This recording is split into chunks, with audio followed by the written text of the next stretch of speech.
फातिमा की रानी माँ, प्रभु यीशु की माँ, आसरा तू ही है माँ।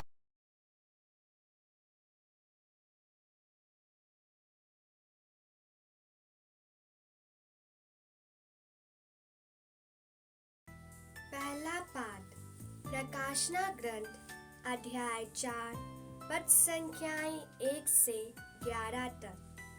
इसके बाद मैं यूहन्ना ने एक दिव्य दृश्य देखा। मैंने देखा कि स्वर्ग में एक द्वार खुला है और वह तुरही जैसी वाणी, जिसे मैंने पहले अपने से बातें करते सुना था, बोल रही है, यहाँ ऊपर आओ, मैं तुम्हें दिखाऊंगा कि बाद में क्या होने वाला है। मैं तुरंत आत्मा से आविष्ट हो गया। मैंने देखा कि स्वर्ग में एक सिंहासन रखा हुआ है और उस पर कोई विराजमान है, जिसका रूप रंग सूर्यकांत और रूधी राखे के सदृश है, और सिंहासन के चारों ओर मरकत मणि जैसा एक आभामंडल है। सिंहासन के चारों ओर 24 सिंहासन रखे हुए हैं और उन पर 24 वयोवृद्ध विराजमान हैं। वे उजले वस्त्र पहने हुए हैं और उनके सिर पर सोने के मुकुट हैं। सिंहासन में से बिजलियां, वानियां और मेघ गर्जन निकलते हैं। सिंहासन के सामने आग की 7 मशालें जल रही है। ये ईश्वर की 7 आत्मा है। सिंहासन के आसपास का फर्श मानो स्फटिक सदृश पारदर्शी समुद्र है। बीच में सिंहासन के आसपास 4 प्राणी हैं। वे आगे और पीछे की ओर आँखों से भरे हुए हैं। पहला प्राणी सिंह के सदृश है और दूसरा प्राणी सांड के सदृश। तीसरे प्राणी का चेहरा मनुष्य जैसा है और चौथे प्राणी का उड़ने वाले गरुड़ जैसा। चारों प्राणियों के 6 पंख हैं और वे भीतर बाहर आँखों से भरे हुए हैं, और वे रात दिन निरंतर यह कहते रहते हैं, पवित्र पवित्र पवित्र सर्वशक्तिमान प्रभु ईश्वर, जो था, जो है और जो आने वाला है। जब जब प्राणी सिंहासन पर विराजमान युग युगों तक जीवित रहने वाले को महिमा, सम्मान और धन्यवाद देते हैं, तब तब 24 वयोवृद्ध सिंहासन पर विराजमान को दंडवत करते हैं। युग युगों तक जीवित रहने वाले की आराधना करते हैं और यह कहते हुए सिंहासन के सामने अपने मुकुट डालते हैं, हे हमारे प्रभु ईश्वर, तू महिमा, सम्मान और सामर्थ्य का अधिकारी है, क्योंकि तूने विश्व की सृष्टि की। तेरी ही इच्छा से वह अस्तित्व में आया और उसकी सृष्टि हुई है। यह प्रभु की वाणी है। ईश्वर को धन्यवाद। भजन अनुवाक्य। पवित्र पवित्र पवित्र सर्वशक्तिमान प्रभु ईश्वर। पवित्र पवित्र पवित्र सर्वशक्तिमान प्रभु ईश्वर। प्रभु के मंदिर में उसकी स्तुति करो, उसके महिमा में आकाश में उसकी स्तुति करो। उसके महान कार्यों के कारण उसकी स्तुति करो, उसके परम प्रताप के कारण उसकी स्तुति करो। अनुवाक्य। पवित्र पवित्र पवित्र सर्वशक्तिमान प्रभु ईश्वर। पवित्र पवित्र पवित्र सर्वशक्तिमान प्रभु ईश्वर। तुरही फूंकते हुए उसकी स्तुति करो, वीणा और सितार बजाते हुए उसकी स्तुति करो, ढोल बजाते हुए और नृत्य करते हुए उसकी स्तुति करो, तानपुरा और बांसुरी बजाते हुए उसकी स्तुति करो। अनुवाक्य। पवित्र पवित्र पवित्र सर्वशक्तिमान प्रभु ईश्वर। पवित्र पवित्र पवित्र सर्वशक्तिमान प्रभु ईश्वर। झांझों की ध्वनि पर उसकी स्तुति करो, विजय की झांझों को बजाते हुए उसकी स्तुति करो।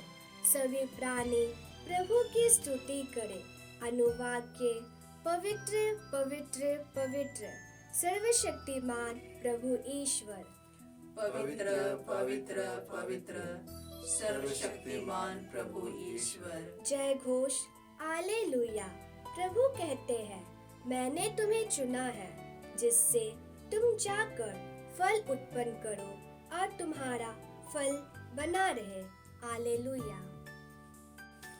प्रभु आप लोगों के साथ हो और आपकी आत्मा के साथ। संत लूकस के अनुसार पवित्र सुसमाचार। हे प्रभु तेरी महिमा हो। अध्याय 19 पद संख्याएं 11 से 28 तक। जब लोग ये बातें सुन रहे थे तो यीशु ने एक दृष्टांत भी सुनाया, क्योंकि यीशु को यरूशलेम के निकट पाकर वे यह समझ रहे थे कि ईश्वर का राज्य तुरंत प्रकट होने वाला है। उन्होंने कहा, एक कुलीन मनुष्य राजपद प्राप्त कर लौटने के विचार से दूर देश चला गया। उसने अपने 10 सेवकों को बुलाया और उन्हें एक एक अशर्फी देकर कहा, मेरे लौटने तक व्यापार करो। उसके नगर निवासी उससे बैर करते थे और उन्होंने उसके पीछे एक प्रतिनिधि मंडल द्वारा कहला भेजा कि हम नहीं चाहते कि वह मनुष्य हम पर राज्य करे। वह राजपद पाकर लौटा और उसने जिन सेवकों को धन दिया था उन्हें बुला भेजा और यह जानना चाहा कि प्रत्येक ने व्यापार से कितना कमाया है। पहले ने आकर कहा, स्वामी, आपकी एक अशर्फी ने 10 अशर्फियां कमाई हैं। स्वामी ने उससे कहा, शाबाश भले सेवक, तुम छोटी से छोटी बातों में ईमानदार निकले, इसलिए तुम्हें 10 नगरों पर अधिकार मिलेगा। दूसरे ने आकर कहा, स्वामी, आपकी एक अशर्फी ने 5 अशर्फियां कमाई हैं। और स्वामी ने उससे भी कहा, तुम्हें 5 नगरों पर अधिकार मिलेगा। अब तीसरे ने आकर कहा, स्वामी, देखिए यह है आपकी अशर्फी।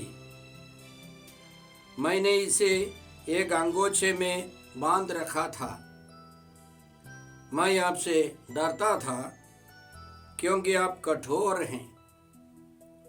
आपने जो जमा नहीं किया उसे आप निकालते हैं और जो नहीं बोया उसे लूनते हैं। स्वामी ने उससे कहा, दुष्ट सेवक, मैं तेरे ही शब्दों से तेरा न्याय करूंगा। तू जानता था कि मैं कठोर हूँ। मैंने जो जमा नहीं किया मैं उसे निकालता हूँ और जो नहीं बोया उसे लूनता हूँ। तो तूने मेरा धन महाजन के यहाँ क्यों नहीं रख दिया? तब मैं लौटकर उसे सूद के साथ वसूल कर लेता। और स्वामी ने वहाँ उपस्थित लोगों से कहा, इससे वह अशर्फी ले लो और जिसके पास 10 अशर्फियाँ है उसी को दे दो। उन्होंने उससे कहा, स्वामी, उसके पास तो 10 अशर्फियाँ है। मैं तुमसे कहता हूँ, जिसके पास कुछ है उसी को और दिया जाएगा, लेकिन जिसके पास कुछ नहीं है उससे वह भी ले लिया जाएगा जो उसके पास है। और मेरे बैरियों को जो यह नहीं चाहते थे कि मैं उन पर राज्य करूं, इधर लाकर मेरे सामने मार डालो। इतना कहकर यीशु यरूशलेम की ओर आगे बढ़े। प्रभु का सुसमाचार। हे क्रिस्त तेरी स्तुति हो। जय यीशु क्रिस्त में प्रिय भाई और बहनों, आज का पहला पाठ प्रकाशना ग्रंथ से है। अध्याय 4 पद संख्या 1 से 11 तक। इसमें हमने सुना कि संत यूहन्ना ने एक दिव्य दृश्य देखा, स्वर्ग का दृश्य देखा,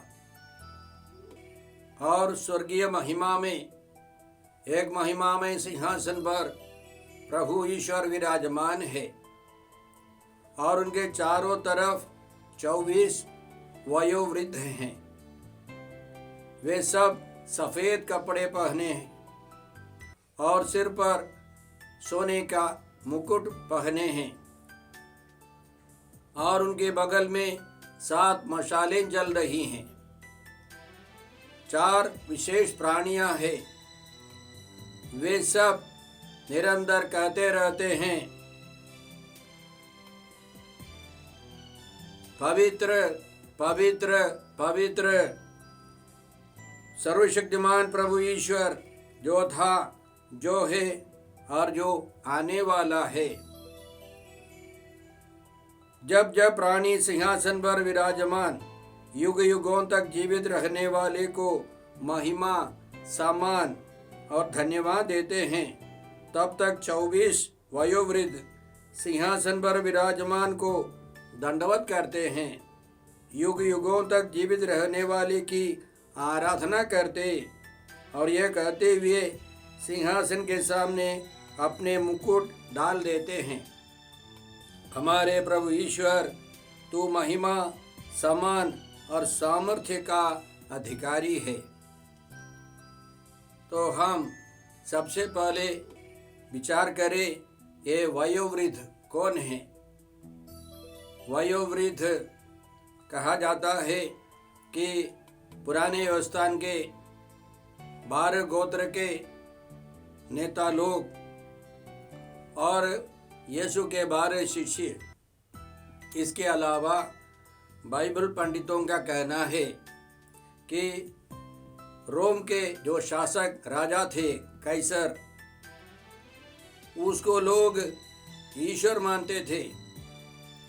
रोम में 24 प्रकार के धर्म थे और 24 प्रकार के धर्म के नेता लोग साल में एक बार सफेद कपड़े पहनकर कैसर को, रोम के राजा को ईश्वर मानकर उनकी स्तुति करनी थी, उनकी आराधना करनी थी।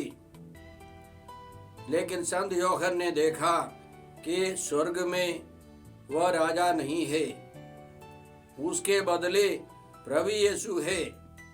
ईश्वर की महिमा है और ईश्वर की महिमा के सामने वे वयोवृद्ध, चाहे यीशु के शिष्य हो या 12 गोत्र के अधिपति हो या 24 धर्म के जो नेता हो, वे यीशु की आराधना करते हैं। अब वे इस दुनिया के राजा की नहीं, स्वर्गीय राजा, राजाओं के अधिराज प्रभु यीशु की आराधना में है। और जो 4 प्राणी है, 4 सुसमाचार के लेखक होंगे, वे सब यीशु की आराधना करते हैं, निरंतर कहते रहते हैं, पवित्र पवित्र पवित्र प्रभु विश्वमंडल के ईश्वर। और वे सब यीशु के सामने सब कुछ डाल देते हैं। वयोवृद्ध अपने मुकुट को, अपने किरीट को यीशु के सामने, सर्वशक्तिमान ईश्वर के सामने समर्पित करते हैं। इनसे हम क्या सीखते हैं? सबसे पहले ध्यान दें कि बाइबल में हम पढ़ते हैं ईश्वर प्रेम है, लेकिन वे बहुत कम किताबों में पाएंगे। अधिकांश किताबों में हम पढ़ते हैं बाइबल के ग्रंथों में, ईश्वर पवित्र है, ईश्वर परम पवित्र है, ईश्वर ज्योति है।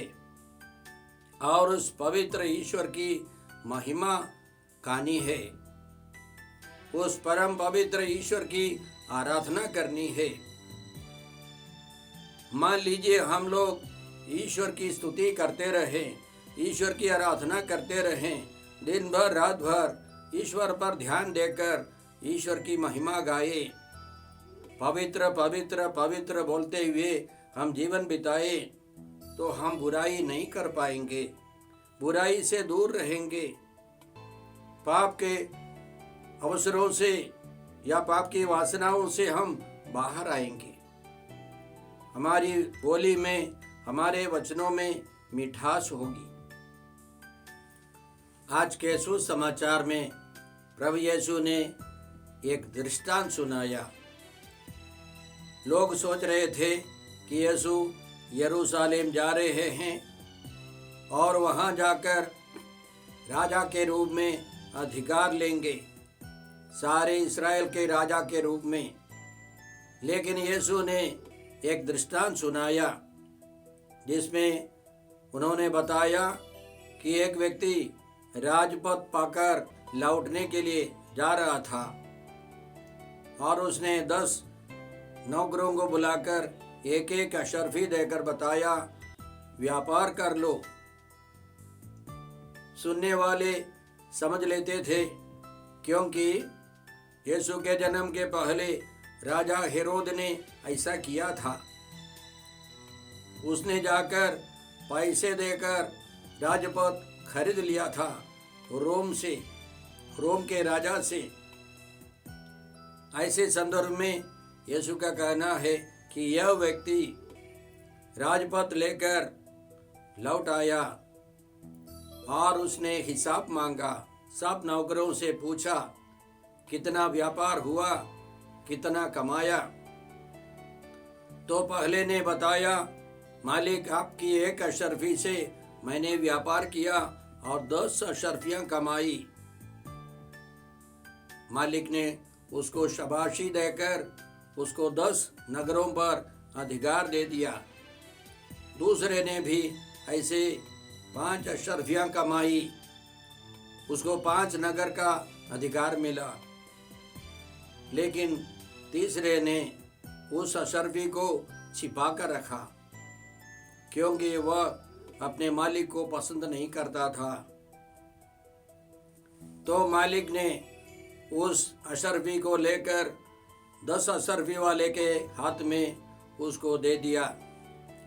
अंतिम में यीशु का कहना है, जिसके पास कुछ है उसको और दिया जाएगा, लेकिन जिसके पास कुछ नहीं है उससे वह भी ले लिया जाएगा जो उसके पास है। तो यीशु हमको कहते हैं कि वे इस दुनिया के राजा के रूप में नहीं, एक स्वर्गीय राजा के रूप में इस दुनिया के अंत में आएंगे। हमारा न्याय होगा, हमको जो दिया गया है उसके बारे में फैसला होगा। संत मत्ती के सुसमाचार में भी अध्याय 25 में हम लोग पढ़ते हैं, राजा उनसे कहेंगे, मेरे इन छोटे से छोटे भाइयों में किसी एक के लिए तुमने जो कुछ किया है वो मेरे लिए किया है। हम सबों को, हर एक व्यक्ति को ईश्वर ने कुछ बुनियादी वरदान दिए हैं और उससे हमको व्यापार करना है, हमको और पुण्य कमाना है। हमें दूसरों के लिए, कलीसिया के लिए, प्रभु के लिए, अपने लिए, अपने परिवार के लिए भला काम करना है। हमको और अशर्फियाँ कमानी है।